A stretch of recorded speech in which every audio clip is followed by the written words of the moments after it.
What's going on, boys and girls? It's the day after St. Patrick's Day, but we're still going to be doing a corned beef and cabbage recipe. I've done one before. It's not going to be your traditional potatoes and carrots and onions. Ours is going to be a little bit different. It's a long, drawn-out process to cook corned beef and cabbage, guys, so we're going to get right to it. The video's not going to be long, but the process of cooking it's going to take 4 or 5 hours for this stuff to cook and be tender.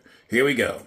Alrighty, we're going to start off with a corned beef brisket here. This thing right here is about 4.5 pounds, 4.55 pounds. You know, I was looking at another video that I made a couple of years back, and it was $10 for the same size. Now it's $22.61. My, have times changed. We got cabbage. That's 1/2 of a head of a cabbage, and the other one's another half of the head because we're going to be cooking that in stages. We got some bell peppers. We got some diakon radish. We got some onions. We got some mushroom. Of course, we got a little roasting pan right here. We got some Creole mustard, some white pepper, some beef broth, some garlic powder, and some salt. And we're missing the wine.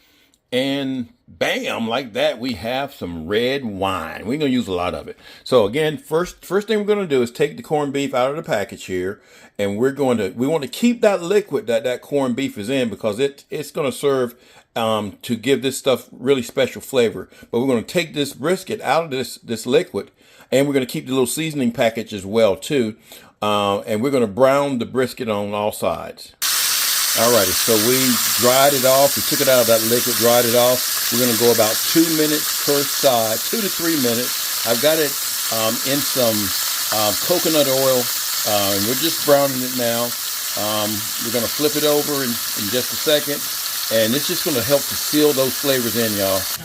Now that's the liquid that's left over from the bag. So we're going to add about 2 cups of beef broth to that. So there's our 2 cups of beef broth, and we're going to add 1 cup of red wine. Give it a little stir around there. All right, we're going to take that liquid and put it in the bottom of the roasting pan here. We're going to add the cabbage to that at the bottom. We still got the stuff roasting. Sorry if I got some loud sound in the back, y'all. Add the cabbage. Now we're not going to put all the cabbage in there. The other bag is not going to go in there yet.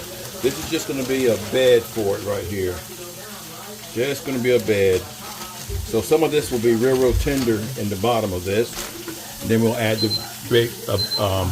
brisket to this. Alrighty, we got that nice and brown. So now we're going to start adding some spices to it.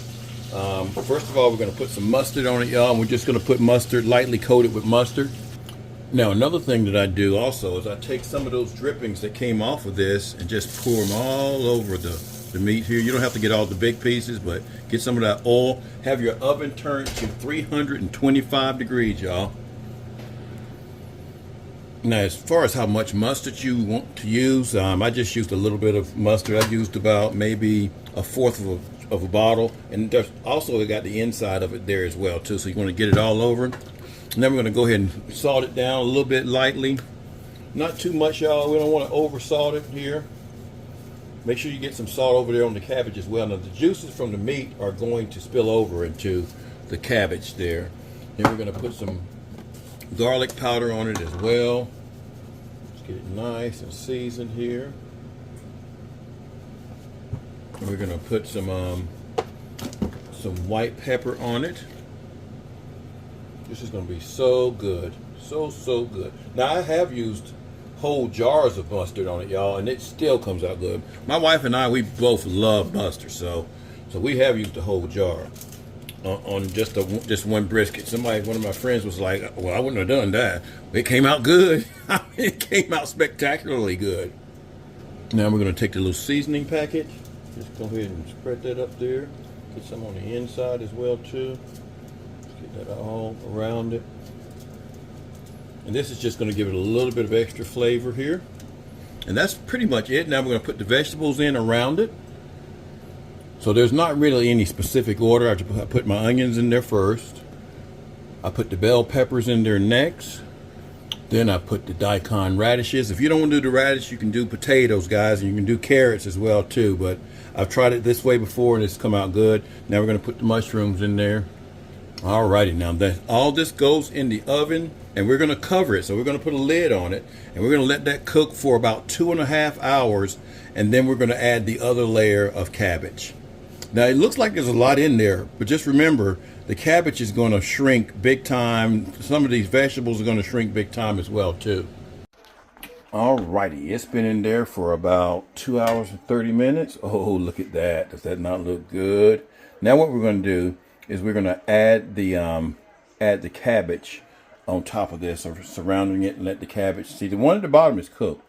This one right here is just going to be a little bit more, and they're still going to be tender. They're just going to be a little bit more crunchier, I hope.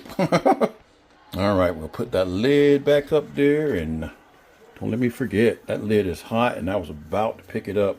I'm making some cornbread over here, y'all, but you guys have seen me do that before, so I'm not going to put that on video, just to kind of go with the cabbage and the corned beef. If I can get the lid on. This is an old pan, y'all, so don't make fun of my pan because it's got some little scrapes and things on it. It still cooks well. Alrighty, after about an hour and a half, we're going to take the lid off here, and we're just going to let it cook for about 20 minutes or so. You see how the cabbage has kind of shrunk down, and we're still seeing the beef. Everything is done, y'all. So we're just going to let that warm up a little bit more, and then it's going to be all finished. Alrighty, why is this thing upside down? I have no idea. No, maybe it's not upside down, but the numbers are at the bottom for some reason. Well, anyway, the corned beef is done, y'all. I left it uncovered for about 20-30 minutes or so. And so there you have it. We're just going to go ahead and put our cornbread in now, and we're going to have supper here. We're going to let this rest for about 10 minutes or so. It's going to take the cornbread about 20 minutes to bake. So we'll come back and we'll show you everything plated up. All right, guys and gals, there you go. We got the corned beef and cabbage with the diakon radishes and bell peppers and onions. Got cornbread over there. Everything looks good. We're going to enjoy this meal. I hope you enjoyed this video. If you did enjoy it, like my videos and subscribe to them and get the notifications so that you can see when I post one. I try to post one or two at least a week or so. Sometimes I get busy at work and I don't get a chance to do it. So anyway, and give me a comment if you've used some of my recipes, just to kind of let me know if it's doing you any good. Some of my recipes are not meant to be like teachable. Now this one right here, I think if you do this one, you can actually learn something from this one right here. Now the hamburger one I did yesterday, that was just a fun video. So you guys have a great day. Peace. Happy St. Patrick's Day.